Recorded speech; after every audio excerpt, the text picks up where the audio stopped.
Hi everyone, Heather Williams with the California After School Network here for one of our regular fireside chats with Michael Funk from the California Department of Education Expanded Learning Division. And no special guest today, just a few updates on some very important policy items that folks have been talking about and wanting information on. So Michael will just jump right in. I think program flexibility is the item we want to cover first. So getting in a quick update from you on that.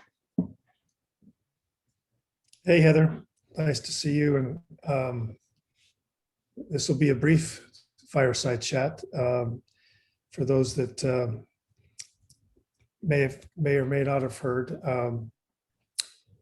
my office and I have been tasked by the department to be the lead implementation for the AB86 Expanded Learning Opportunities Grant, all 4.6 billion. So we're involved in leading the technical assistance to the LEAs, staffing the help desk, working with our larger system of support. We're going to get into many of those things in just a minute. But as a result, we'll be a little bit short today. I just wanted to give you an update that, excuse me, I did submit the language for what sections of Ed Code should be waived again to provide the same flexibility we did last year. And of course, I've said on the chats that I didn't anticipate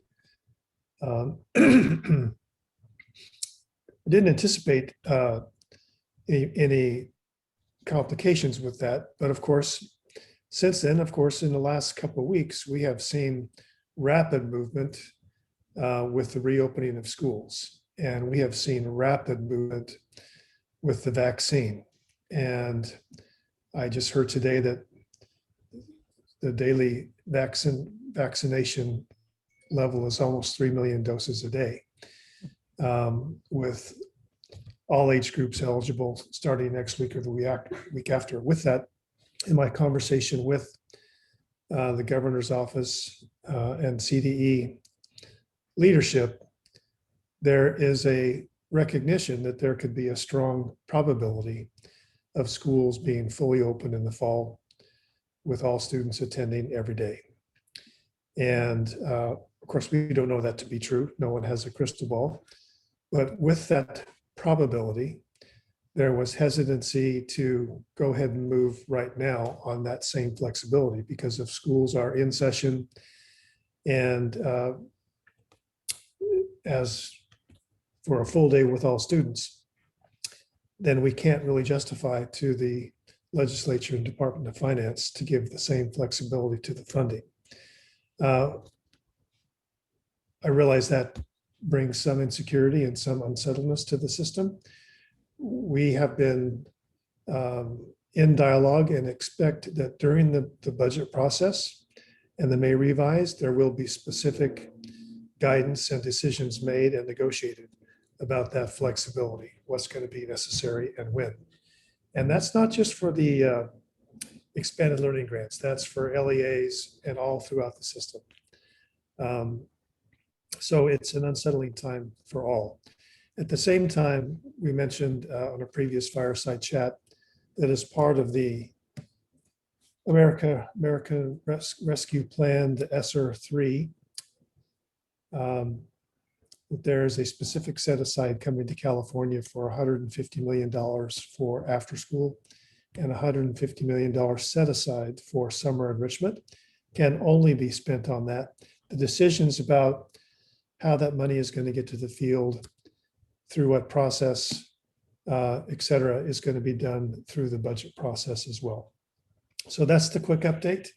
What it means is we'll keep you posted. Stay tuned. And I just want to say there are lots of things that emerged from the pandemic that we've talked about on here many times about the way expanded learning programs partnered and worked with school day staff and really supported children holistically. We hope that all aspects of that will be preserved with the funding that's coming down with AB86 and with our ACEs in 21st century. So how do we preserve what's the best and still go back to the kind of structure that's necessary?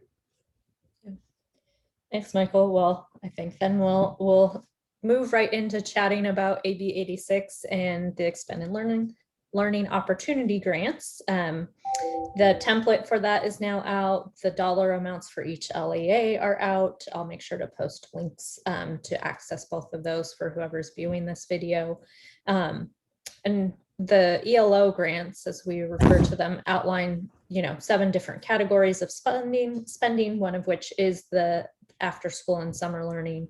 And so we're getting some questions about how much money should be spent on each of these buckets. How do we, is there a certain amount that should be spent for after school or any of the other 7 categories of funding? And so wondering if you can share a little bit about what guidance CDE has or may offer on that. Yeah, well, first of all, the bill is written very broadly. And while it lists those 7 allowable categories of expenditures, it does not give any prioritization of how the funding should be weighted or spread. And because it's not an ed code, you're not going to hear any guidance from CDE. It's going to be a locally developed plan. I would say that the bill does say very specifically that, I want to read it. Local educational agencies shall provide an opportunity for parents and school site staff to be involved in the development of the plan. H, at the end, local educational agencies are encouraged, not required, they're encouraged to engage, plan, and collaborate on program operation with community partners and expanded learning programs. So, and I would say that in dialogue with some districts and superintendents, I just spent a couple hours this morning with the San Bernardino County superintendents at their invitation. There's a broad interest in the community partnerships and making sure that expanded learning is part of the mix. And of course, it's going to look different from very large urban districts to small rural. But I think that to your question, there's not going to be any guidance from CDE about how the money to an LEA should be allocated across those areas. Yep. So, this is where the local planning that we've been talking about for the last few months is really important in being engaged in that process. And,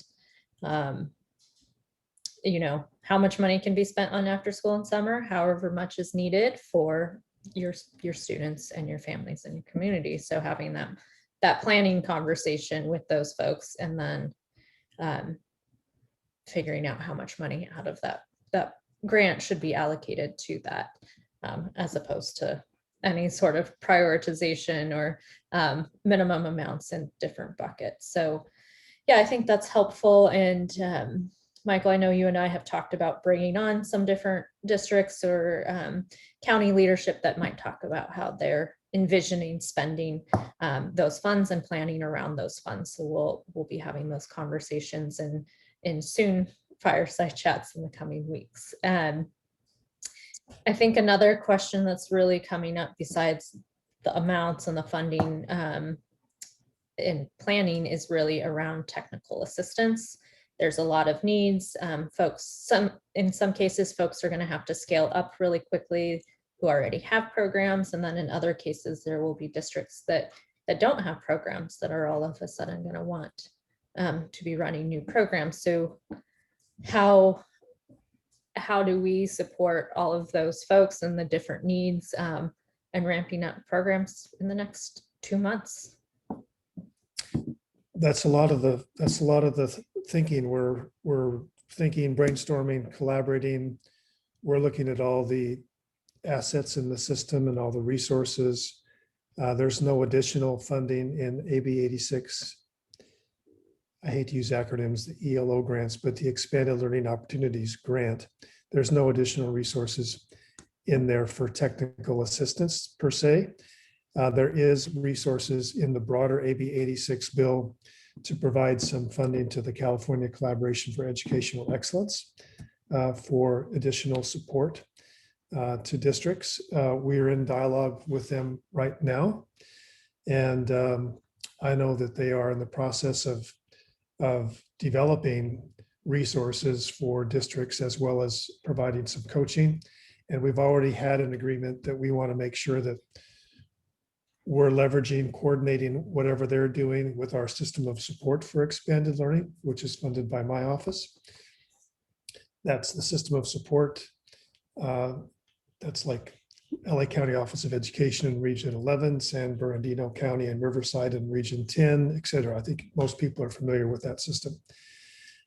We've been in dialogue with all of that system and have scheduled extra capacity building sessions to make sure that there's more capacity in helping coach up districts and programs in what effective summer learning programs look like. Partnership for Children and Youth is offering lots of webinars and things now. I know, Heather, you might want to comment on what Ken is doing in those areas as well. Maybe you can talk a little bit about May 5th. Sure. Yeah, so we've been putting together a lot of different possible ideas of how we can support the field, and something that has come up and continues to come up was some sort of statewide virtual convening that can happen soon, as programs are still, as LEAs are working with programs and developing the plan template. And so May 5th, we will be holding a convening where we talk about the expanded learning approach to expanded learning opportunity grants. And so that will be a free virtual event for the state. We hope to bring both our expanded learning providers as well as our partners in the K-12 system to come together, to learn together, to talk about and envision how they might really build something great with these funds. And yeah, more details will be coming soon. We'll hope to release a save the date early next week and have registration open shortly after that. So lots of details coming, but that'll be a nearly full day on May 5th.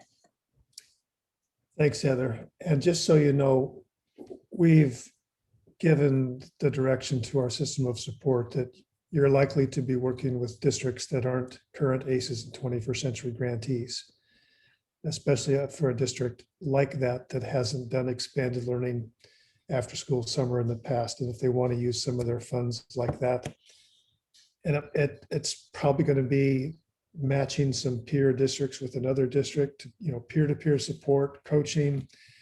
We're just going to have to be creative and work in a creative, different way. I know that on the May 5th event, we're going to partner with the California Collaborative for Educational Excellence, and they're going to announce some summer resources on that day. And we've already secured Karen Pittman to help us open the day, which we're very excited about. But also just to be aware that this morning when I was with a breakout room of very, very small districts in San Bernardino County, there was real need. I'm the principal, I'm the superintendent, and my cafeteria coordinator just retired. So now I'm doing that, and I'm the one that's got to write this plan. So, but as I listened to the superintendents talk about their challenges and their opportunities and talk to each other, it was like then another superintendent over here said, "Oh, I've dealt with that, and I've put some things together. I've got a person who's an expert on that. They can reach out to you." And there was a lot of really good peer support in that kind of community of practice. So we're going to figure out how to make sure that on May 5th we have those opportunities for people to come together that may be small districts, or they have unique circumstances, or they want to talk about a particular approach, to be able to actually also talk together and hear from someone who has expertise in those areas. In addition, we've never done this, but many divisions and parts of CDE throughout the pandemic have done Tuesday at 2 webinars that have reached across to thousands of district personnel throughout the state. And it's dealt with things like multilingual children support, special education. It's dealt with the technical aspects of of distance learning. So we're going to have one or two of those specifically walking through the program template that's now out there. So there was a webinar a little bit ago that allowed for public input on the draft template. But now that the template is out, we'll be doing something concrete with that, and also bringing on some educational leaders to talk more aspirationally about what they're planning and what they're seeing. So we're just continually looking for all the different channels to get the technical information out there and the aspirational information out there, because we have to hold both. Yeah. What else is there, Heather? I think that's all my questions for today. So yeah, very quick update. So Michael, I invite you to have any closing comments. Well, in dialogue with my friend and mentor, Tony Smith, he said, what do you want to be true, a year from now? And I just went back to what's so rooted and fundamental in our expanded learning system, which is that the quality standards and the system of support and the youth development principles, that what we want is for young people to have supports and opportunities to thrive. We want young people to be in relationship with caring adults. We want young people to have an opportunity to engage in things they care about. We want them to feel safe emotionally and physically and supported. So the social emotional blanket of support that is so necessary. And I think what I want to say is that when we're at our best in expanded learning, when our ACEs and 21st century programs are at their best and in our strength, that's what our children need. And that's what our districts need. And that's what our communities need. And so it's not, let's not look at this as all of a sudden trying to morph into something we're not. Yeah, we might be asked to do different types of activities or be called into a different sector. But when we show up there, we just need to show up who we are and what we do at our best, because that's enough. And that is exactly what our children deserve, every child, and that is what our communities need. In dialogue with Tony, he said, yeah, students need to be seen and supported and prepared. And I thought, okay, that's a good short way to categorize this. Right now in our system, there are students who are not seen and not supported and are not prepared. Let's work to use this funding, our resources, our experience, our wisdom, and our passion to make sure those students are seen, supported, and prepared. Lead with love. Thanks, Heather. Thanks, Michael.